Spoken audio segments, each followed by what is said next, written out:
So when you're talking about going back to Game 7, OKC has the advantage, even though no one is counting Pacers out. But at the end of the day, they don't play very well in the first quarter or the second. So if they go all the way to the third quarter, in 5 of the 6 games, they've been down minus 6.5, 7 points. But Gil, I mean, everybody's counting out the Pacers. I mean, they're one of the biggest underdogs in finals history. I don't think they count them out now. I mean, not now, but still, I mean, 8.5. It's 8.5. That's 8 in the hook. Yeah. In the NBA Finals, after you just smacked the team by 17, you're up close to damn near 30. And all the, by the way. That's disrespectful? Yeah, I think it's reality. It's reality. Well, reality can be disrespectful, too. You're down 9 at the end of all 3 quarters in 5 out of 6 games. What is that? Because we're talking about the inability to close out. And that's a special it factor that Indiana has down the stretch. And I don't know. I feel like this finals is like taking over my life a little bit, but just because you can't really call it. It's just hard to call it right now because obviously the favorites is OKC Thunder. But how Gilbert Arenas was just talking about how they don't play good in the first quarter. Doesn't that sound like a resilient team? Because on the other hand, but what I'm talking about is the Pacers don't do good in the first quarter. But so OKC does good in the first quarter. So if they don't have a first quarter, then you go with Pacers then, right? Because Pacers have been resilient the whole playoffs. Granted, OKC's already won a Game 7. Not last series, but the series against Denver. So that puts them in, that gives them a little bit of experience. But I feel like Pacers have just had this type of postseason. Just a fucking battle every fucking time. So, to me, I'm giving them the advantage. I want them to win because I don't like how they're overhyping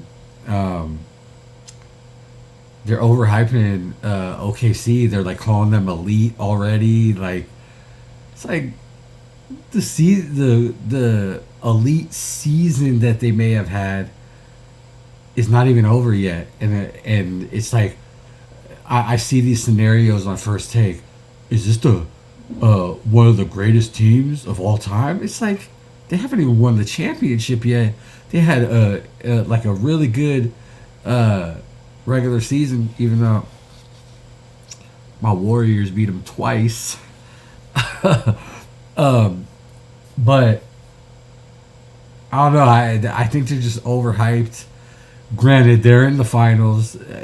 Incredible job getting here, but I just think they're overhyped to where like you act like Pacers like can't win the series. There's one fucking game left, so obviously they're not that elite. If this team that wasn't supposed to make it anywhere is right in their face about to take the championship away from them, so. I don't know. Sometimes they make it seem like more far off than it really is. But I can see Pacers winning this shit. But yeah. Let's continue. And by the way, for a young team, I agree with you. On paper, they should be smacking Indiana. I believe that. They have been. But they're like not. I said. Now we're in the 3-3 Game 7 scenario. Pressure for the MVP, going back home, in your own home territory, with guys like Jay Will, guys like SGA. We're comparing to Michael Jordan and Scottie Pippen. I mean, that's a lot of pressure on a young basketball team. You didn't hear that from me. I hear it's all hype. Other people on the show. Right. I will say this to you. Okay, on the Scottie Pippen comparison, the only reason they're bringing that up is because what was Scottie Pippen? He was fucking Michael Jordan's Robin, his number 2. And obviously, that is what Jalen Williams is to SGA. SGA was getting trampled by the coverage, even though he still be making some fucking incredible shots. But Nevertheless, his number 2, Jalen Williams, had that fucking 40 points in Game 5 when he needed to step up as the number 2, become the number 1. He did. So that's why they're doing that, but they always got to put that little extra shit because the Bulls are looked at as like, you know, one of the top dynasties ever. I say number 2.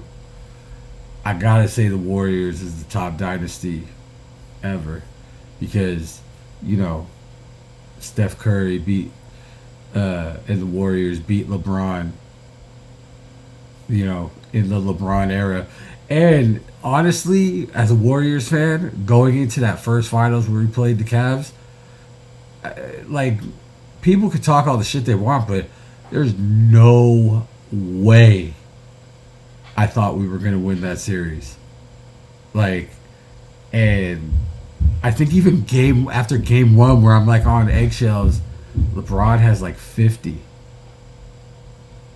Like, I was like, man, we ain't making it out of this fucking series. And we did. So that's what basketball is all about. So, yeah.